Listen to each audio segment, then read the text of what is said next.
Hey guys, and welcome to a brand new video here on FPL Now. Today we're going to be going over my team selection for Game Week 17, so if you're excited for the video, drop a like down below, leave a comment, what are your FPL plans for the next game week, subscribe if you're brand new, and let's get into the video.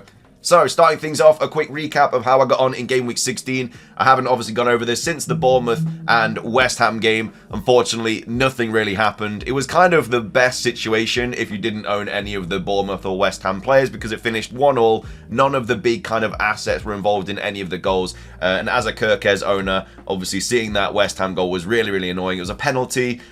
It was a bit, I'm not just saying this as a Kirkez owner, it was a little bit controversial, really. Like, it's weird because he still got, like, his shot away, and obviously Kepa saved it, and then it got drawn back for the penalty. But obviously, if he'd scored it, it would have been fine. I don't know. It's a weird one. It barely like touched his hand. It is one of those things. It's unfortunate to only pick up 2 points from Kirkez, especially because I transferred Milenkovic out for Kirkez, and since I've transferred Milenkovic out, he's got a goal every game. So I held Milenkovic that whole time, got nothing. Well, he got a couple of clean sheets, but no like attacking returns, which is the only reason I went with him over Aina, just because of his dominance in the box and stuff and on set pieces.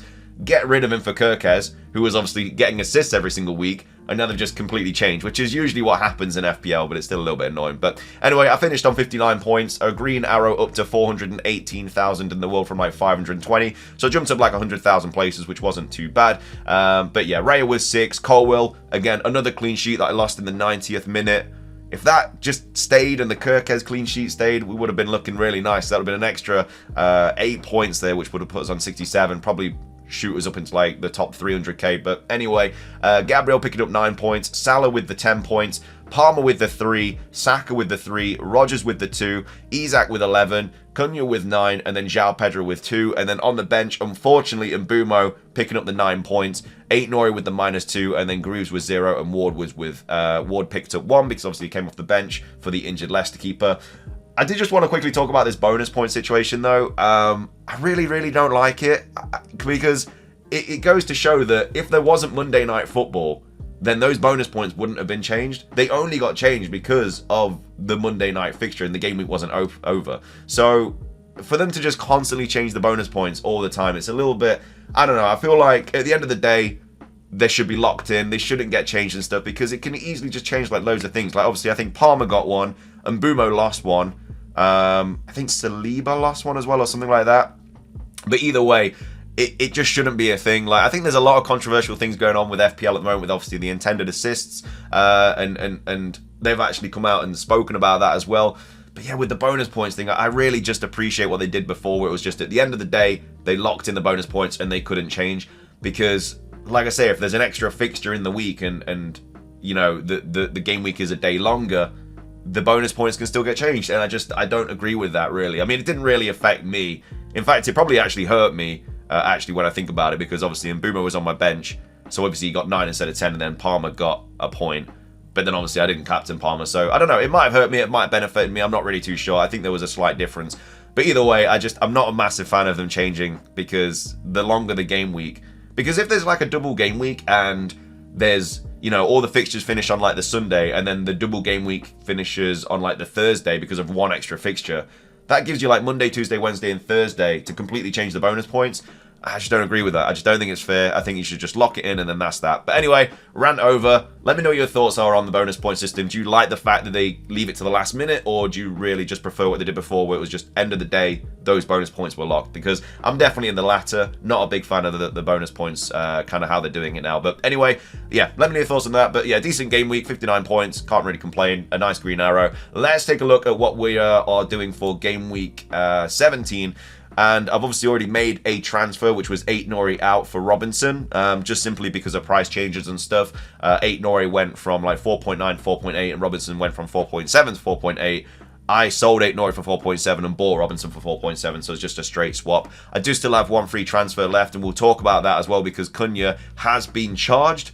We haven't had any information about a potential ban yet, but he has been charged. So we'll talk about that when I go over my transfer portion of the video. But either way, starting things off, we have Raya in goal, who's got Palace away. A pretty nice fixture. Palace do look quite good, obviously. They absolutely smashed... who did they beat? I can't remember off the top of my head, but yeah, they just beat Brighton away 3-0 or something. No, 3-1, should I say. So yeah, Palace have actually like turned it around a little bit. You're seeing glimpses of what they were like at the latter part of last season. I would love to go to one of the Palace attackers after like game week 19 because that's when the fixtures take a turn. But with the early subs to like Mateta and Eze, I'm just not really a big fan of like. Maybe Sarr is just the player you go for because, you know, he's a 90-minute man and he seemingly is getting in more attacking positions. Has just got a big haul as well. I think it's relatively knee-jerky, but at the end of the day, could be a player to take a look at, relatively cheap. But anyway, we've got Raya, who's got Palace away. I've got so many away fixtures this week as well, because last week they were all home fixtures, barring and Mbumo, I think. But yeah, Raya in goal against Palace. At the back, we've got Colwell, who's got Everton away. Gabriel, who's got Palace away, and of course Robinson, who's got Southampton at home. I am opting to play Colwell over Kirkez. I might change my mind about that though, because Kirkez, I think they both probably concede, maybe. And I think Kirkez just has a bit more of an attacking threat about him. So maybe I go with Kirkez in the end. I'm not really too sure. I mean, Everton haven't really been scoring a lot of goals lately, I don't think. So maybe it is just smart to play Colwell. But yeah, Kirkez on the bench, I'm not a massive fan of. But obviously, I'm not going to be playing him over Gabriel and Robinson. So the only player that he would come in for would be Colwell. Because I'm not going to bench any of my midfielders or strikers either. So the back line, yeah, looks all right. Obviously, green fixtures for everyone. 3 of them are away fixtures, which isn't ideal. But hopefully we can get some points from the back line going into game week 17. So that's the back. In midfield, we've got Salah, who's my current captaincy, who's got Spurs away. Palmer, who's got Everton away. Saka, who's got Palace away. And then Mbumo, who's got Forest at home. So yeah, the captaincy is currently on Salah. Again, I potentially could change that to Palmer. It's a really, really weird one again this week, because I feel like they're both away fixtures. I think Everton's defense is probably better than Spurs. And I think because Spurs play that high line attacking football, I think it just works really, really well for Salah. So that's why I've got him on my current captaincy. But yeah, it could easily change. But I think I probably will just go with Salah. He hasn't really let me down as every time I've captained him, I don't think. So just may as well keep captaining him. But yeah, Salah, Palmer. Saka's a bit of an annoying one as well, because he's been really unlucky not to get a return lately. Hopefully can sort that out against Palace. Obviously, I'm not going to be getting rid of him before Palace and Ipswich at home. And even after that, like Brentford and Brighton are good fixtures. Then it's the North London derby, and he can easily score in one of those. So yeah, I think I'm just going to keep him. Like, there's not really a player that I want to replace him with, because I'm not really in any immediate rush to get Haaland back. And I do really like the midfield of Salah, Palmer, and Saka. I think it's just really nice. There is a player in like Trent and maybe Van Dijk that I want, but if I'm going to get one of those, I'll probably get rid of Mbumo over them, over Saka, just simply because I think Saka offers more. Playing in a better team, I know they're both on penalties, but yeah, I definitely prefer Saka to Mbumo. Speaking of Mbumo though, Forest at home, obviously got a big 13-point haul, which I was very happy with. Then got a 9-pointer last week, which wasn't great because I benched him. So hopefully against Forest, he can do something. Ideal situation, Forest win 3-1, and Mbumo scores. That'd be absolutely perfect. That's all I want. And I'll be very, very happy. So they are notoriously good at home. I think that'll be a pretty good game. I think there'll actually be a couple of goals in that game, because Brentford can't defend. Forest can defend, but obviously Brentford are very good at home. So I don't know. I think there might be a couple of goals in that. So as long as Mbumo gets 1 or 2, but Forest score and win, then absolutely happy days. So that's that. And then up top, we've got Isak, who's got Ipswich away. Cunha, who's got Leicester away, and then João Pedro, who's got West Ham away as well. So again, really nice fixtures for the front three, of course, all away fixtures again, but still looking really nice. And on the bench, we've got Ward, who might actually play. Again, I'm not going to be playing him over Raya at all, but he might. It depends on what this injury is looking like. And then we've got Kirkez, Rodgers, and Greaves. So that's what the team's looking like. Obviously, I've used one transfer. I've got one transfer left. I've got 0.3 in the bank. Yeah, so let's talk about Cunha, because he has been charged. He hasn't been banned yet, though. And the worst case scenario is if he gets banned after the deadline. I don't think that's going to happen. With these sort of situations, they have to go through like a massive process and everything. Because I think Morgan Gibbs-White got charged earlier on in the season, but he didn't get banned until like 3 or 4 weeks later. So he actually kept playing and then obviously got banned. I think Cunha is going to get a lengthy ban, because you just cannot do what he did, which is going to be like 5 or 6 games, which is obviously more than deserved. He deserves to be banned. I just kind of hope he gets the Leicester game, so I don't have to make a transfer this week. Another transfer, should I say, which I think there's a good chance. I think, honestly, taking a look at like past situations and stuff, I think there is a chance that he does actually play the Leicester game, and then maybe even plays the Man United game, and then gets banned. So we will obviously get Christmas off. But yeah, I'd really like him to play Leicester, because then I can save my second free transfer, and then I can think about bringing in maybe Trent the week after, because obviously I'm going to be getting rid of Cunha after that anyway, which I'll probably go to Chris Wood or something like that. Again, Chris Wood would be my transfer this week, even if he is banned, I'll probably go Wood anyway, because it doesn't worry me that he's got Brentford then Spurs. Like, they're fixtures that he can easily score in, and after that, obviously, he's got some nice fixtures as well. So that'll be my transfer this week. I think if Cunha is out, he's just the player that I'd rather go to. I actually save a bit of money as well doing that transfer. If he is in this week, though, and doesn't get banned, then obviously I'll keep him for Leicester, because I feel like he could definitely run riot in that game. And then after that, for game week 18, I'll have 2 free transfers again. So I'd have to start thinking about, do I want to bring in Trent or something? Because Leicester at home is really, really nice. So if I opt to keep Cunha because he's not banned, then I'll have to somehow, even with 2 free transfers, I don't even know if I can get to Trent when I think about it. I'd have to get rid of Mbeumo. That's the only way I can get to Trent, I think, because I'd have to go from Mbeumo to, like, Enzo Fernandez, which is fine.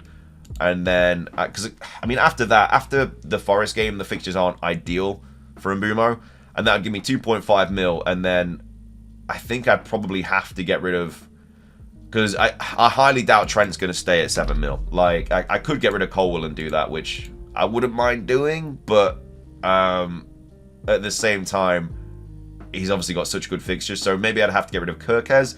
Do I really want to get rid of Kirkez when he's got Palace at home, though? Probably not.